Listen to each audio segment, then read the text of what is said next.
कळंब तांडोली जिल्हा परिषद गटातून खालचा जो तांडोली पंचायत समिती गण आहे त्या गणातून राष्ट्रवादी काँग्रेस पक्षाच्या माध्यमातून जिल्हा परिषदच्या उमेदवार सौ तुळशीताई सचिन भोर आणि पंचायत समितीच्या उमेदवार सौ सीमा रमेश खिलारी यांचा शिवाजी महाराजांना छत्रपती शिवाजी महाराजांना अभिवादन करून हनुमंतरायाचं दर्शन घेऊन प्रचाराचा नारळ वाढवण्याचं काम या ठिकाणी झालेलं आहे। निश्चितपणानं आज एवढ्या मोठ्या संख्येनं ग्रामस्थ या पंचायत समिती गणातील सगळे प्रमुख कार्यकर्ते गावोगावचे प्रमुख कार्यकर्ते उपस्थित होते, याचा आनंद निश्चितपणानं आहे।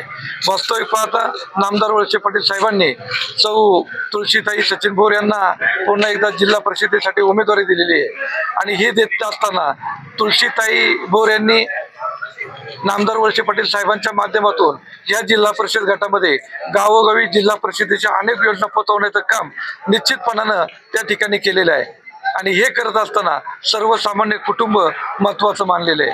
त्याचप्रमाणे खालच्या पंचायत समिती गटामध्ये सौ सीमा रमेश खिलारी म्हणजे माझ्या सौभाग्यवतीला उमेदवारी त्या ठिकाणी दिलेली आहे। मी व्यक्तिशः प्रथमतः नामदार वळसे पाटील साहेब आणि राष्ट्रवादी काँग्रेस पक्ष जो परिवार आहे यांना मनापासून त्या ठिकाणी धन्यवाद देतो की माझ्यासारख्या सर्वसामान्य कुटुंबातील घरातल्या माणसाला माझ्या पत्नीला उमेदवारी दिली। तसं जर पाहिलं तर 1993-94 सालापासून मी नामदार वळसे पाटील साहेबांच्या नेतृत्वाखाली ज्या दिवसापासून जन्मलो त्या दिवसापासून तर आजपर्यंत प्रामाणिकपणे आणि निष्ठेने त्या ठिकाणी काम करत आलो। लोकसभा असो, विधानसभा असो, जिल्हा परिषद असो, पंचायत समिती असो किंवा विविध संस्थांच्या निवडणुका असतो, नामदार वळसे पाटील साहेबांनी जे उमेदवार दिले त्यांच्या पाठीमागे उभं राहण्याचं काम या जिल्हा परिषद गटात, पंचायत समिती गणात आणि तालुक्यामध्ये फिरण्याचं काम झालं।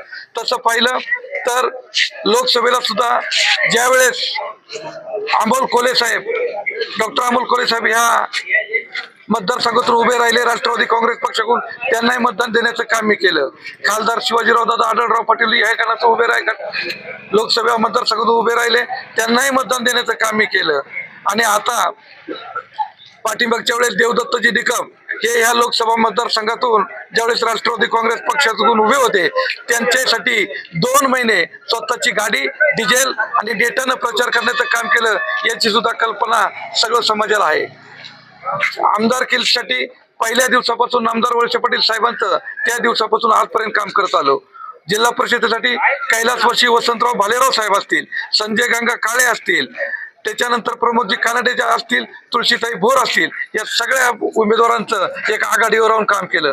पंचायत समितीसाठी शिवाजीराव लोंढे असतील, त्यानंतर मालनताई भोर असतील, राजेश पाटील असतील, आशा शेंगाळे ताई असतील, या सगळ्यांचं काम आजपर्यंत प्रामाणिकपणे या ठिकाणी केलेलं आहे। आणि हे सगळं करत असताना मला ज्यावेळेस समाजामध्ये या गणामध्ये मी फिरतो त्यावेळेस लोकांचं जे प्रेम आहे ते निश्चितपणानं जाणवतं की आपल्यातलाच साधा सरळ आणि दर दिवस आपल्यामध्ये फिरणाऱ्या कार्यकर्त्याला पक्षानं न्याय देण्याची भूमिका घेतलेली आहे आणि याचं यश निश्चितपणानं समोर दिसतंय।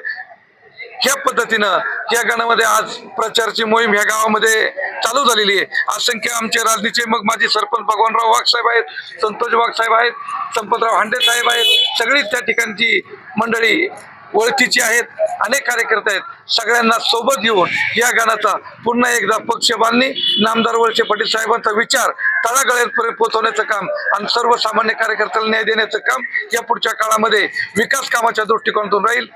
असो, धन्यवाद।